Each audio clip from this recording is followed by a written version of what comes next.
Welcome, everybody, to Midday Magazine for this Monday, November 11th, 2024. Have your host, James J. Malouf here, and welcoming into the studio right now, we are going to be talking with Ken Olm and Chris Peters. Ken, introduce yourself so the audience can put a name to the voice there. Hi, I'm Ken Olm. I live in Marshfield and volunteer as a shrine clown with the local Funsters. We're a clown parade unit, so we get out and are emissaries for the Shriners. Excellent. Thank you for that, Ken. Appreciate it. And Chris, if you can introduce yourself. Hi, I'm Chris Peters. I'm also a clown. My name is Sparky. I've been in the shrine for 24 years now and trying to give back what was given to me. Right on. Well said, sir. And now we're going to talk about this extraordinary holiday tradition that with the Zor Shriners, Festival of Trees, and more. If we could, fellas, before we get into that, can we talk about what the Zor Shriners are? Just a little bit of that. Let maybe those in the audience that might not be familiar, let them be a little more familiar with what this is. And Chris, if you wouldn't mind. Well, Shriners around the world, started, 150 years ago.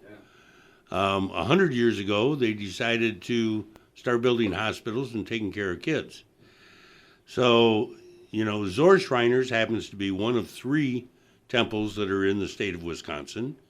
In Milwaukee, they have Triple I.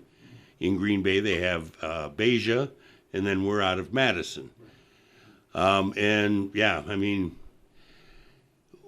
It's the whole organization was built on fun and fellowship.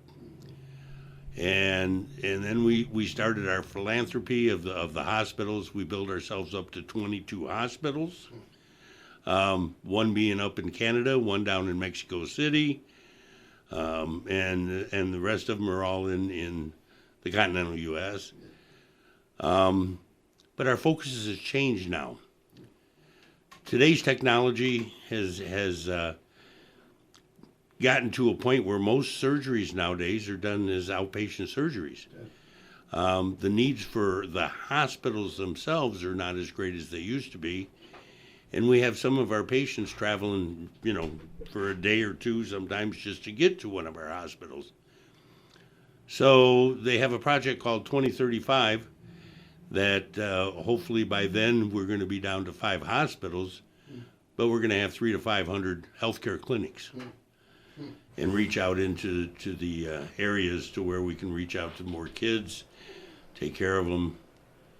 We have a lot of great organizations, a lot of great nonprofits out there, and we need a lot of them because while there are certain big topics out there that a lot of us think of, we need something for this, we need something for that.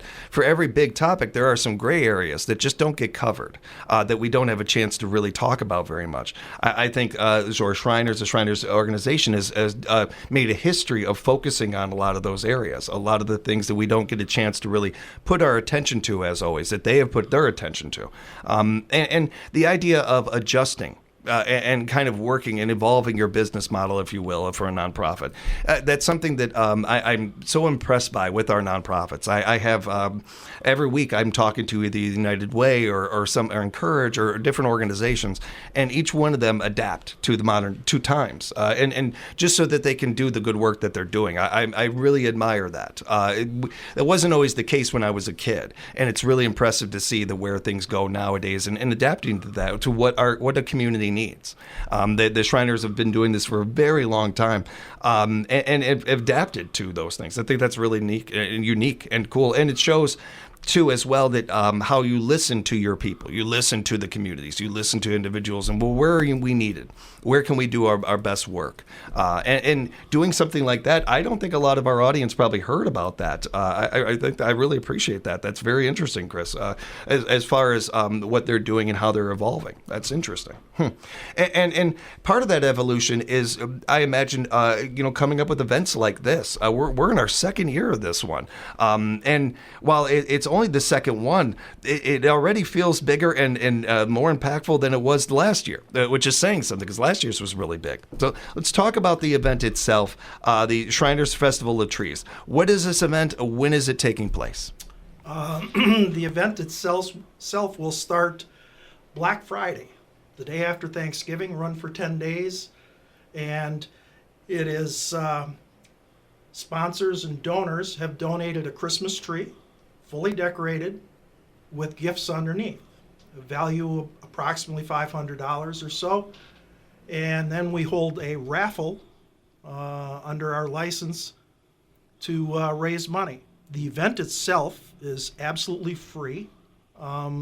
We are reaching out to the community because the Masonic Center, where it's located, is collecting the canned goods, non-perishables for the food pantries.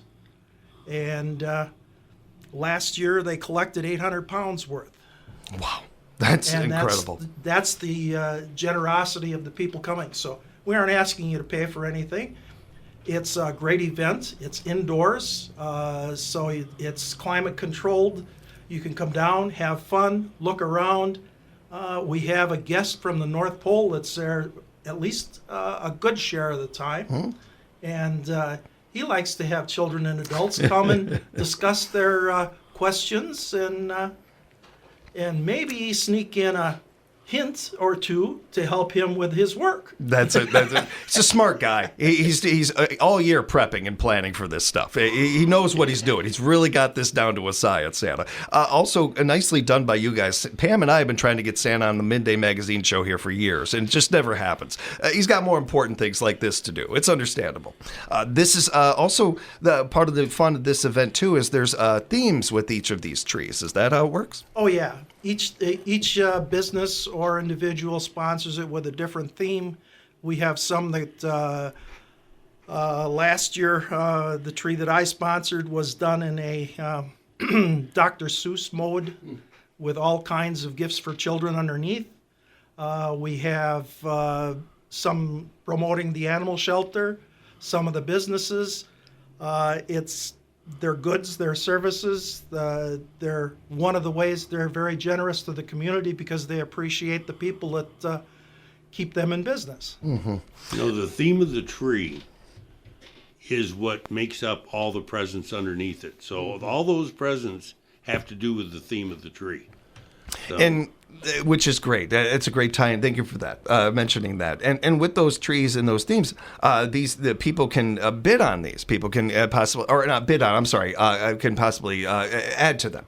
well, what they do is we sell raffle tickets. Yes. And we have buckets in front of every tree. Not only do we have trees, we have wreaths. Good old Christmas wreaths. And we also, in the and more this year, we bought so many decorations and stuff to make it look festive, but these were things that we use year after year, but the people were very interested in and wanted to bid on those too, or not bid on them, but put a raffle ticket in for them, but we weren't raffling those off. So this year here, we found a lower entry level for sponsors to where they can purchase these decorations, and we're raffling those off. Very cool. So, Very cool. So that's the and more this year. Right. And those the community loves raffles. If you're having an event, you have to have a raffle attached to it. I don't care what the event is. We love these, but I make that joke a lot because not only do we love these raffles, but we love what they're about. Where they are. It's a fun way of putting back into an event, putting into a cause, while also maybe getting some fun stuff from it as well. And the raffle itself will be drawn as well on at the end of this event on Sunday. Sunday afternoon, the 8th of December, 4 o'clock. There's a beautiful backdrop for this too. Where you can taking this indoors and everything. That's nice. That is a fun way of being able to take this into and one of the things that I think that stands out with this event too, and like a lot of our local events, all the things that the guys have mentioned here are all noteworthy and important. The idea of having an event that brings so many individuals from different walks of life together. Young, old, man, woman, it doesn't matter. And I will mention, too, coming out of the week that we have, it doesn't matter any political affiliations or anything like that. Like, none of that matters. All that matters is we come together as a community and unify, that we come together as individuals. There's certain topics that I'd like to think are pretty safe. Helping kids, helping our individuals. These are things that I don't feel like I'm going out on a limb saying these are good causes. These are important things. These are things that we can all get behind. It doesn't matter. And right now, more than ever, we need to come together. We need to unify and realize how we have more in common than not. That's all important, I believe. Another key part of this too, and I will admit that this is one of my causes, personal causes, is hunger and individuals not being hungry in our communities. I love that this event has that a part of it. I also love the idea of mom and dad taking their kids to this event. They bring that non-perishable food item. And while the kids are all focused on the trees and the reefs and all the excitement of this, they see mom and dad dropping that item off. And so that individual, that child, grows up seeing their parents doing these things. And maybe they grow up, and more than likely they grow up, and they become those individuals to put back into their community. There is always these little opportunities for us as adults to teach kids, to show kids, hey, we're having fun. This is a great community event. We're going to see some people we haven't seen in a while and catch up and everything, while at the same time putting into our community and adding to the people that need it in our community. It's a wonderful opportunity for that as well. Along with having a great time. Let's get into this, because all week long people are going to be able to take in this event over at the Masonic Center. Is that correct? Yes, we'll be open Saturday straight through. The hours are different during the day. It varies. We have some special events where groups can come in. So it's also an opportunity for the homeschooled. They can come in during the afternoon when it's not quite so busy. It's to go out for lunch, and after lunch, we can get to this event before it gets dark and we can be home. Yeah, that's nice. That sounds really nice. One thing we learned last year too is that we needed to open up during the week a little earlier for the senior citizens, the senior centers. They like bringing the busload of people that love to come in, and they definitely want to do it in the daytime. Yeah. So this year we are opening the doors at 1 o'clock during the week, and to allow that. And we had one lady last year that came in, well, that I know of anyways, 4 times, bringing different people with her each time. And of course, she had to point out all the trees. Sure. She put her raffle tickets, yes, ma'am. Which was kind of neat too. Yeah. And the people that came in, they says, I've been driving past this place for the last 20 years, always wondered what it looked like inside, and now they get a chance to see that too. Mm-hmm. So it's really bringing the community together. It was amazing last year, the first year we did it, the response that we got, and it was just great. Another thing that I've noted, I've been doing this job for a while now, and one of the things that I've noted from the community, as well as the people that come in and I get the chance to talk to, these events, when they're first starting out, people love to be able to say, I was at the first, or I was at the second, or they'd like to be at the history of these events and be a part of each one of them and everything. So here's an event that you can get in on early. Now, this is only second year of this. And one of the things that they love to see is the evolution of these events and how they grow and everything. It's going to be wonderful to see, especially with this one in particular. I just want to get into some of the details real quick of the times and hours. Again, this kicks off November 29th, goes till December 8th. On the 29th, Black Friday, we'll go from 10 to 7. That Saturday, it'll go from 10 to 7, 10 a.m. to 7 p.m. at night. Then December 1st, 11 to 6. December 2nd through the 6th, Monday through Friday, will go from 1 to 7. December 7th from 10 to 7. And on the 8th, things will wrap up 11 a.m. to 4, with the drawing being at 4. Keep that in mind, everybody that ends up getting raffle tickets. Now, if an individual wants to get a raffle ticket, how can they do that, guys? How can they get a raffle ticket? They will be on sale there. We'll have someone sitting at the desk in the front, just to the left of our main guest, Santa Claus, and they can purchase them there, get a little explanation, just take a tour of the trees, either before or after. There again, and this is all voluntary. This isn't, it's just an opportunity. Mm-hmm. And the event itself is so much fun to see the creativity of all the businesses and sponsors that come in. Oh, I'm glad you mentioned that. We have such a creative community. It's so cool to be able to see them just go to work and to have fun with these things, the creative side of this, yeah. The one thing is that the desk that sells the raffle tickets is set on the far side of the room, so that you get to come through and actually take a look at things. Yeah. That's and good. decide whether or not you even find anything that you want to buy a raffle ticket for. It's not like you're coming in the door and the first thing we do is hit you with the Smart. raffle ticket. So at last year we found people that, they're like, I really don't need another tree. Yeah, sure. And they gave straight donations, Yeah. which yeah. are always acceptable too. Mm-hmm. And that was very nice. So Because as you noted early on in the conversation, Chris, the work that the Zor Funsters they are able to do for our communities, people want to be a part of that, even if it isn't getting a wreath or a tree or something like that. It really does make an impact, and I think seeing this in action is one of the things that really brings it out of people. This time of year, certainly, and everything. But honestly, I think you could have this event any time of year, and it's going to bring it out of this community. I know you two know this as well as many of our listeners out there. There are a few communities like the one we have here that give and give and give, and then they find ways to give more.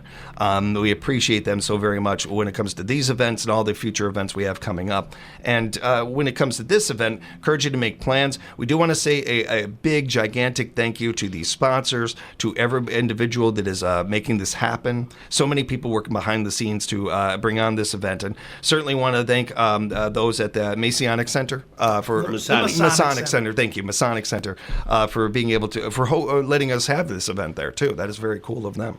And I did want to mention as well volunteering. If individuals want to volunteer or be a part of this, or maybe if not just this event, anything you guys are doing in the future, we can send them to the website. Is that probably the best way to do it, or is there another? Maybe I got a phone number here. I can also give them of Steve. That might be a good individual to reach out to. So the website is zorshriners.com, zorshriners.com, and for sponsor information, or if you are looking to volunteer, contact Steve Livernash. Steve's number is 715-325-5000. That is 325-5000. And again, the website to find out not only about this event, but to find out more about what our Zor Shriners do in our communities. And I think the history as well is very interesting, looking into some of that as well. Encourage you to go to zorshriners.com, zorshriners.com. And keep in mind, everybody, while this event is free, again, we are looking for you to bring a non-perishable food item. That would be wonderful. As you say, the generosity is covering a need in the community that I don't think we'll succeed in filling. It's unfortunate that there is the need, but it's something that's going to be there as young people start out, as people run into serious problems in their lives where this is the first time that I need it, and I'm so glad it's there. Yeah. No, well said. Yeah. Was there anything else that you guys wanted to touch on before we let you go? Well, the one thing is last year, our first year, we started out with 12 trees. And we had, 25 reefs? Yes. And we were overwhelmed with the response. And because of that, this year at last count, we have 18 trees. Wow. We have the 25 reefs again, and then the and more. So, it's... Yeah, you've got a lot more choices this year, and we'll be there with smiling faces and appreciate everything you, and if all you want to do is come in and look and talk to Santa, you're more than welcome to do that as well. We appreciate that, and appreciate you guys, what you've done for our community, what you and your team do. Say hi to everybody for us. It's a part of this event and working on this. We'll make sure to be talking about it on our morning shows and making sure that we get a good crowd throughout the whole week for this event and get some of those raffle tickets sold. Thank you, guys. Oh, thank you so much for having us. The Blue Lodge Shriners, or the Blue Lodge Masons that are supporting this, they get their work out in the community through a whole different set of programs with the fire suppression tools, the defibrillators, the things like that they sponsor, the community events, the bike rodeo in the spring. There again, it's kids emphasized, safety emphasized, community emphasized. Really good things and really good work and a really good conversation. Thank you, guys. Appreciate the time. Thank you very much. Again, you can find out more about this event and plenty more at zorshriners.com, zorshriners.com. We'll be talking about this event and it coming up and making sure that you have plans and make it on bookmark it on your calendar. We'll have plenty more Midday Magazine coming up for you. Tomorrow, we will have Heart of Wisconsin Chamber of Commerce in with us in Part 1, and in Part 2, Realty Radio with David Farnborough. Wednesday, the gang from Family Natural Foods, Stephen and Katrina, will be with us, along with some friends of ours from Encourage. Thursday, we've got Extension's Anna Mitchell joining us, and we wrap up the week with Senator Patrick Testin in Part 1, and in Part 2, we will talk with Breakfast with Santa. We'll have Pete in to talk a little bit about that and talk about Breakfast with Santa. So we've got a fun week lined up for us. Want to thank our scheduler, Pam Hilke, for the nice work that she does week in and week out, and thank all of you for listening. You can find the podcast at civicmedia.us. Spread the show, spread the word here at Midday Magazine. More coming up on WFHR, locally grown radio.